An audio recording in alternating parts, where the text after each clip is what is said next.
The intergenerational impact of trauma, family violence, and child abuse. I have lived experience, complex post-traumatic stress disorder. Poetry and painting have been a big part of my recovery.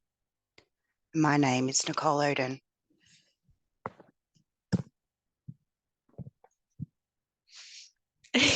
Acknowledgement of country. I acknowledge the traditional Aboriginal and Torres Strait Islander custodians of the land on which we are standing on. I pay deep respect to elders past, present, and emerging. I acknowledge the intergenerational trauma impacting Aboriginal and Torres Strait Islanders people as the original people of this country. I value the protective role of connection to family, country, culture, and spirituality. Celebrating those strengths as a foundation of Aboriginal and Torres Strait Islanders people's social and emotional well-being for more than 60,000 years. Acknowledgement of lived and living experience. I acknowledge all those who have experienced domestic and family violence. I remember and pay respect to the adults and children who have been lost, and acknowledge those who have lost loved ones to domestic and family violence. I acknowledge and value those with lived experience who collaborate and contribute to creating awareness and sharing their wisdom. Domestic and family violence experienced by First Nations people. I acknowledge the First Nations communities are disproportionately affected by violence as a direct consequence of colonization and the ongoing impact of dispossession, loss of culture, discrimination, ableism, classism, and racism. I acknowledge the strength and wisdom of people, kinship, and communities who live with and survive domestic and abuse. I would like to acknowledge the power and importance of lived and living experiences in the prevention of domestic and family violence and pay respect to those who have passed. That you are courageous, your life matters, and we stand with you. We stand together. One day I hope we all live free of violence.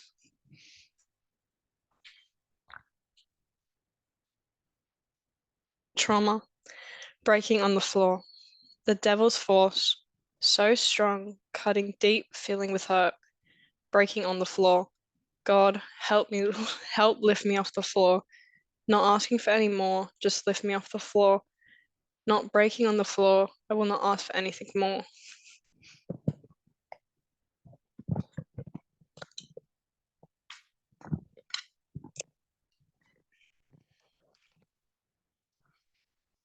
Dedication. I dedicate my writing for awareness to two deceased family members that I respect as true warriors. I was 18 years of age when my maternal grandmother shared a lifelong secret with me while sitting on a beach in Ballina, New South Wales. A secret that created a deep-rooted seed for change within my soul. My maternal grandmother was 3 years old and her youngest brother was only a year old when their mother was taken away to a Sydney, New South Wales Australian lunatic asylum. The setting was approximately in the early to mid 1920s. This horrific environment would become home for my maternal great-grandmother for many long-lasting years, never to function normal again, never to mother or see her children grow into adults. I can only imagine in my darkest nightmares to the horrific psychiatric experimental treatment that my maternal great-grandmother, Elle McLeod, experienced. My maternal great-grandmother told me that something bad had happened to her mother when she was a teenager, and that the result of that bad event, she had created a son. My maternal great-grandmother gave birth to her first son, who was taken away from her after birth. Underage girls who gave birth back in this time frame would normally have their child taken away.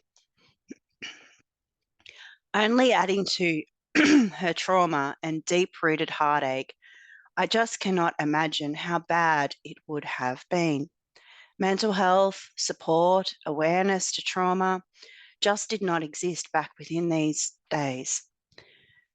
And sadly, it was easier to just lock persons away who displayed behaviours that were not socially acceptable in this time period. History can shine the hard truth to how poorly we can treat others who are suffering. My maternal grandmother grew up never knowing her mother, a bond that was completely broken. It was normal to be teased by other school children, isolated and told your mother is crazy. The way my maternal grandmother shared this was in a way she had just accepted this. Stigma was acceptable and encouraged.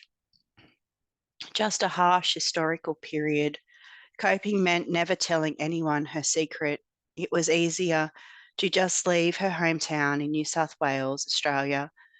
Throughout many generations within my family line, women have experienced child abuse, sexual assault, physical and emotional abuse, and family violence. And the daughters and sons experiencing this also. This dysfunctional environment creates complex trauma, deep rooted trauma that stays with you throughout your life and passed on to the next generation, like a silent time bomb waiting to blow and resurface every trauma you have ever experienced. The old methodologies was to shut your pie hole and never speak a word about it, that somehow it was just your fault, and not dealing with it in a high-spirited way and functioning as per usual was your downfall. The suffering of these two warriors is my inspiration to roar for awareness and to continue to fight against stigma, helping to create change, breaking the generational pattern that I do not wish for my daughters and or sons to experience. I encourage speaking out. Let's teach our children, all genders, to use their voice. Teach our children empowerment, self-empowerment, and a loud roar. Being a victim, or as I like to say, a survivor, it'd be nice to become the thriver. Remember, it was never your fault. I honour the past memories of my beautiful, loving maternal grandmother, T. McLeod, and her loved and remembered mother, Elle McLeod. Both of your strengths and courage now flow through my veins. I love and thank you both. Respect to all past warriors, past, present, and future.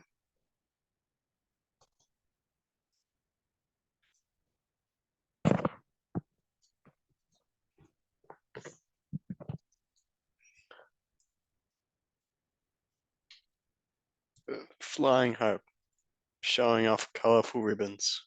Yellow, enhancing happiness. Blue, showing compassion. Green, neutral ground. Red, flowing felt love. I sing, flying hope.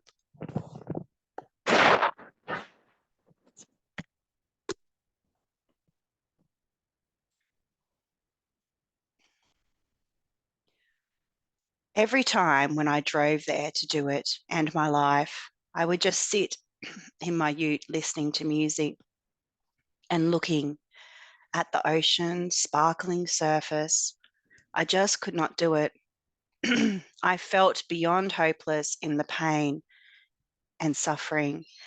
Ending my life felt like the only option I had left. I would have tried about 10 times. I just could not drive off the cliff. Yes, I really wanted to. I always wondered what flying would feel like, even if it was just for a second or two. I had lost everything from my life all at once, and I was fighting all this pain. I just could not acknowledge any of it. I was homeless, now living out of my ute. I did not know who I was at all. existing only as a faded shadow of my former self. I went from someone who did not drink alcohol much to wanting to drink regularly. I did not smoke cigarettes, but took this terrible habit up. Self-punishing myself, disliking myself, I was hurting, and no way was I ready to accept this pain that I was drowning in. I wanted to take my own life. Poem, smearing red, glass from a photo frame, frame laid destroyed, glass shattered, shattering lay my mind, heart, and soul. Shattering, trying to cut my wrists, shallow cuts, it hurts, more pain I cannot take. Shattering, painted red. A poem from lived experience of child abuse. I was 14 years old when I tried to cut myself with broken glass from a photo frame of my mother and stepfather. Flashbacks. A workplace incident led me to experiencing horrific flashbacks while awake and throughout nightmares. Taste in my mouth like it was happening, smell and all senses overloaded. Every traumatic experience I had kept hidden behind a brick wall in my mind was flooding out. Pandora's box opened, and the aftermath was me wanting to run away from my life. All throughout my childhood, I experienced family violence, even at my maternal grandparents' house from the age 10. They separated. So I had peace when I went to my maternal grandmother's.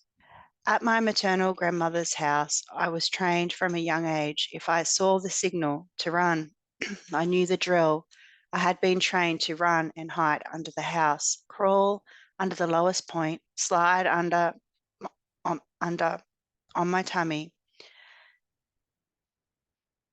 and go to the highest point where my maternal grandmother had dug out a special hole for me to stay until it was safe to exit. I was never scared because I was well trained. Because I was little, it was a game. I did not question the rumbling.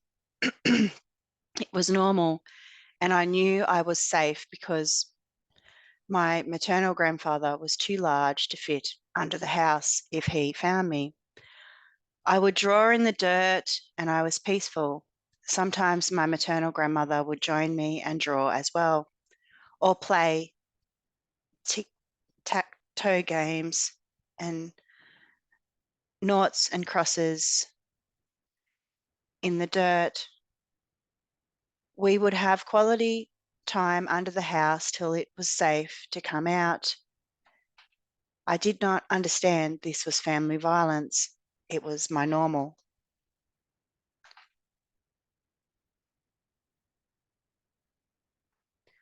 Life is pure gold and fabulous. It can feel hard and unfair at times. The gift of strength, courage, and love is a reminder that life is nothing but fabulous. I dislike the word victim as I accept I have been one several times throughout my life. Now I am a wild warrior that is fearless. I speak out to seek truth and justice, battle to bring awareness and help break down stigma.